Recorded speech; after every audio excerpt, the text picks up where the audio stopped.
ಇನ್ನು ಇಂದು ದರ್ಶನ್ ಪರ ವಕೀಲ ಸುನಿಲ್ ಬಳ್ಳಾರಿ ಜೈಲಿಗೆ ಭೇಟಿ ನೀಡಲಿದ್ದಾರೆ. ಸೆಷನ್ಸ್ ಕೋರ್ಟ್ನಲ್ಲಿ ದರ್ಶನ್ ಬೇಲ್ ರಿಜೆಕ್ಟ್ ಆಗುವಂತಹ ಆತಂಕ ಇರೋದ್ರಿಂದ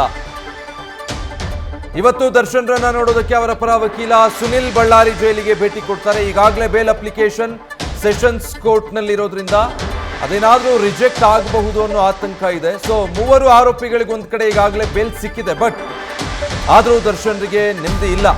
ಬೇಲ್ ಮತ್ತೆ ಕೋರ್ಟ್ನ ವಿಚಾರಣೆಯ ಮಾಹಿತಿಯನ್ನ ಇವತ್ತು ವಕೀಲರು ದರ್ಶನ್ರಿಗೆ ನೀಡ್ತಾರೆ. ಪ್ರಕರಣದ ಸಾಕ್ಷ್ಯಗಳು ಮತ್ತೆ ಕಾನೂನು ಹೋರಾಟದ ಬಗ್ಗೆ ಕೂಡ ಚರ್ಚೆ ಮಾಡೋ ಸಾಧ್ಯತೆ ಇದೆ. A15, A16, A17 ಇವರಿಗೆಲ್ಲ ಈಗಾಗಲೇ ಈ ಪ್ರಕರಣದಲ್ಲಿ ಬೇಲ್ ಸಿಕ್ಕಿದೆ. ಬಟ್ ದರ್ಶನ್ರಿಗೆ ಸಂಬಂಧಪಟ್ಟ ಹಾಗೆ ಏನಾಗುತ್ತೆ, ಪ್ರಕರಣದಲ್ಲಿ A2 ಆಗಿರುವಂತಹ ದರ್ಶನ್ ಜಾಮೀನಿಗೆ ಅರ್ಜಿ ಸಲ್ಲಿಸಿದ್ದಾರೆ. ಅದಕ್ಕೆ ಸಂಬಂಧಪಟ್ಟಂತಹ ಬೆಳವಣಿಗೆಗಳು, ಸಾಧ್ಯತೆಗಳು ಏನಿದೆ ಅನ್ನೋದಕ್ಕೆ ಸಂಬಂಧಪಟ್ಟ ಹಾಗೆ ಇವತ್ತು ಸಾಕ್ಷಿಗಳು ಏನೇನಿದೆ ಇದೆಲ್ಲ ಮಾಹಿತಿಯನ್ನ ಅವರ ಪರವಾಗಿ ವಕೀಲರು ಸುನಿಲ್ ಬಳ್ಳಾರಿ ಜೈಲಿಗೆ ಭೇಟಿ ಕೊಟ್ಟು ದರ್ಶನ್ರನ್ನ ಭೇಟಿ ಮಾಡಿ ಇದರ ಬಗ್ಗೆ ಚರ್ಚೆ ಮಾಡ್ತಾರೆ. ಎರಡನೇ ಬಾರಿಗೆ ಬಳ್ಳಾರಿ ಜೈಲಿಗೆ ಅವರು ಭೇಟಿ ಕೊಡ್ತಾ ಇರೋದು. ಕೆಲ ಸವಲತ್ತನ್ನು ನೀಡೋದಕ್ಕೆ ಕೂಡ ಕೋರ್ಟ್ಗೆ ದರ್ಶನ್ ವಕೀಲರ ಮೂಲಕ ಮನವಿ ಮಾಡಿಕೊಂಡಿದ್ರು. ದಿಂಬು, ಚೇರು, ಹೊದಿಕೆಗಳಿಗೆ ದರ್ಶನ್ ಕೋರ್ಟ್ಗೆ ಮನವಿ ಮಾಡಿಕೊಂಡಿದ್ರು. ಜೈಲಾಧಿಕಾರಿಗಳಿಂದ ಅನುಮತಿ ಪಡೆದು ಅದನ್ನ ತಗೊಳ್ಬಹುದು ಅಂತ ಹೇಳಿ ಕೋರ್ಟ್ ಕೂಡ ಇದಕ್ಕೆ ಸಂಬಂಧಪಟ್ಟ ಹಾಗೆ ಆದೇಶವನ್ನು ನೀಡಿತ್ತು. ಆರೋಪಿ ದರ್ಶನ್ ಮನವಿಯನ್ನ ಜೈಲಧಿಕಾರಿಗಳು ತಿರಸ್ಕರಿಸಿದ್ದಾರೆ.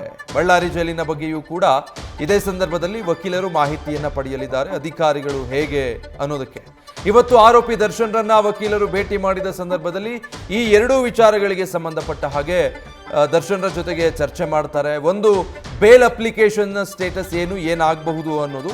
ಮತ್ತೊಂದು, ಬಳ್ಳಾರಿ ಜೈಲಿನಲ್ಲಿ ಅವರು ಮನವಿ ಮಾಡಿದಂತಹ ವ್ಯವಸ್ಥೆಗಳಿಗೆ ಸಂಬಂಧಪಟ್ಟ ಹಾಗೆ ಅಥವಾ ಒಟ್ಟಾರೆ ದರ್ಶನ್ರ ಜೊತೆಗೆ ಜೈಲಾಧಿಕಾರಿಗಳ ವರ್ತನೆ ವಿಚಾರಕ್ಕೆ ಸಂಬಂಧಪಟ್ಟ ಹಾಗೆ ಇದೆಲ್ಲ ಮಾಹಿತಿ ವಿನಿಮಯ ಆಗುತ್ತೆ.